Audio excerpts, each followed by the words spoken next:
Topic natin, paano pabanguhin ang inyong buhok? Nagtataka ba kayo? Bakit parang medyo mabaho yata yung amoy ng ulo natin? May mga dahilan yan. Ituturo ko sa inyo. Kailangan alamin muna natin bakit parang yung anit natin maamoy. Ano ba yung mga amoy? Minsan maasim, di ba? Pag naamoy natin yung mga bata. Pero kung girl ka, syempre, gusto mo mabango yung buhok mo. Diba, nasasabi natin, ang asim yata ng ulo mo. O minsan, amoy keso. O minsan, parang bagong hubad na medyas. May dahilan yon. Kailangan, alamin muna natin ang nagkukos ng lumalabas na amoy dun sa ating ulo. Pwede? Baka naman mali o kulang ang paglinis mo sa iyong anit, sa iyong buhok, sa iyong pag-shampoo, o baka merong mga dahilan, fungal psoriasis. Isa-isahin natin yan. Number 1, may tinatawag na seborrheic dermatitis. Kapag meron tayong balakubak, kasi mas madami yung oil doon. Tapos, mas kinakapitan sila ng bacteria.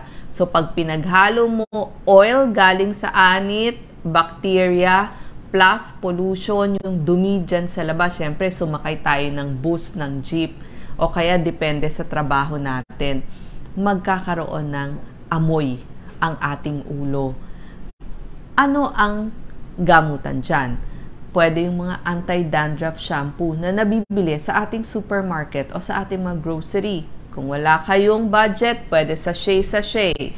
O pwede rin naman, kung meron, edi medyo yung malaki-laki na ng konti.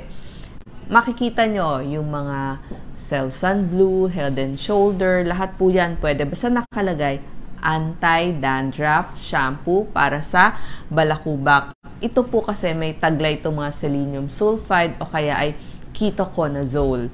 Tuturuan ko kayo paano gamitin yon mamaya. Number 2, baka meron kayong psoriasis. O ito ay isang problema natin sa ating balat. So, sa mga taong may psoriasis, itanong sa inyong dermatologist ano ang inyong mga gamutan. Kadalasan, binibigyan ng steroids, ng clobetasol, salicylic acid. So, yun yung pagkakataon na kailangan mo nang pumunta sa iyong dermatologist o doktor sa balat.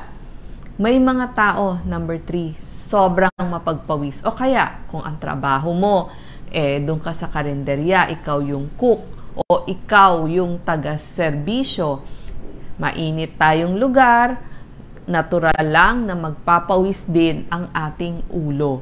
So, pag pinagsama-sama mo, oil galing sa anit, bacteria, fungal, pwede din. Tapos yung mga dumi sa paligid, magkokos yan ng pangangamoy ng ating ulo. Lalo na kung mapag-exercise ka o mapawising kang tao. So, ang gamutan doon, kailangan everyday magsha-shampoo.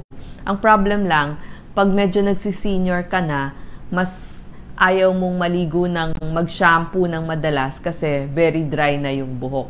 So, pwede naman din yon at least every other day. So, nasa paliligo. So, pero kapag yung mga bata na laro ng laro, kung pwede, araw-arawin natin ang pag-shampoo at pagpaligo sa kanila. Number 4, improper hygiene.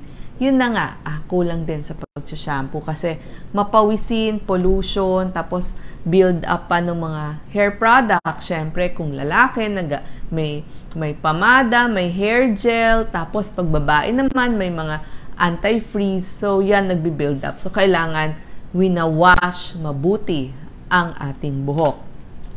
Number 5, pag sinabing microbiome imbalance, kasi pwede pong tubuan ng fungal ang ating ulo o kaya bacteria kasi lagi yan nandyan sa ating balat. So, pag dumami yon plus oil, ang mangyayari, mangangamoy ang ating buhok. Number 6, yung mga tao na mahilig sa mga karne at hindi gaano kumakain ng prutas at gulay. Kasi alam nyo ba, kailangan natin yung prutas at gulay kasi diyan nakukuha yung mga vitamin C at saka yung mga kailangan natin para magpalit ng cells yung ating balat. So, pinakamaganda para gumanda ang kutis nyo.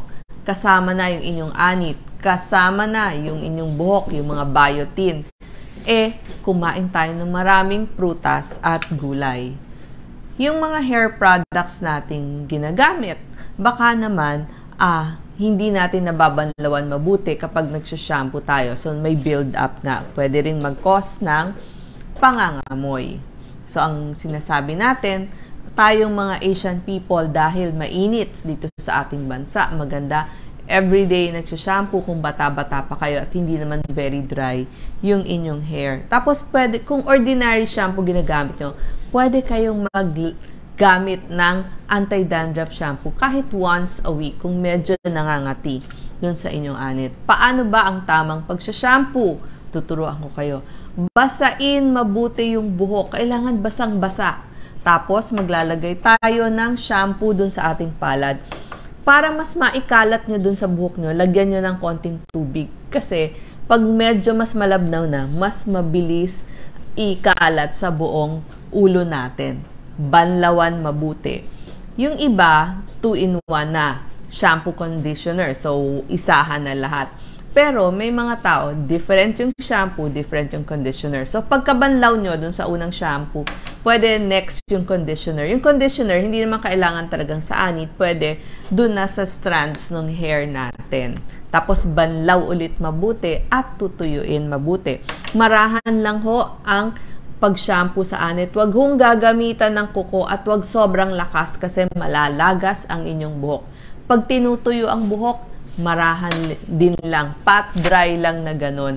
Kasi mabilis makalagas ng buhok yon. Siyempre gusto natin laging makapal ang ating buhok. Eto pa, yung iba nating tip. Kailangan, pag ang trabaho mo ay pawisin ka, everyday ka na mag-shampoo. Pag humaamoy, halimbawa may mga tao naman, lalo na pag menopause na, nagiging dry na yung buhok nila. So, kung hindi everyday ang pag-shampoo nyo, ito po yung na-discover ko sa mga beauty store, halimbawa po Watson's, Mercury, meron tinatawag na dry shampoo. So, ilalagay nyo lang dun sa, kahit malayo, dun sa inyong hair, i-spray nyo ganon, o kaya pwede rin dun sa inyong dulo nung ating palad, tapos saka ilalagay dun sa buong anit natin at sa buong hair para hindi masyadong maasim o maamoy yung ating anit. Meron na rin po kung talagang hindi kayo naka-shampoo pero a-attend kayo or maraming yayakap sa inyo, meron na rin pong mga tinatawag na hair freshener. So, i-spray nyo lang konti. Huwag naman sobrang dami para lang medyo mabango yung ating buhok. Kasi kung conscious nga kayo na medyo maasim yata yung ulo natin o kaya parang keso. So, pwede tayong gumamit yan. Lahat ng mga clips natin, hair headband kung pwede, ilagay din, banlawan, lagyan ng sabon, tas banlawan ulit. Ganon din yung mga brush at saka suklay na ginagamit natin. Kasi kung paulit-ulit, di naman natin nililinis, edi kakapit ulit yung amoy. Tapos eto nga, nauso na itong mga dry shampoo. Kung talagang hindi maka-shampoo everyday. So sana bumango na ang ating buhok para paglapit sa atin ng mga tao, wow, ang bango. Salamat po.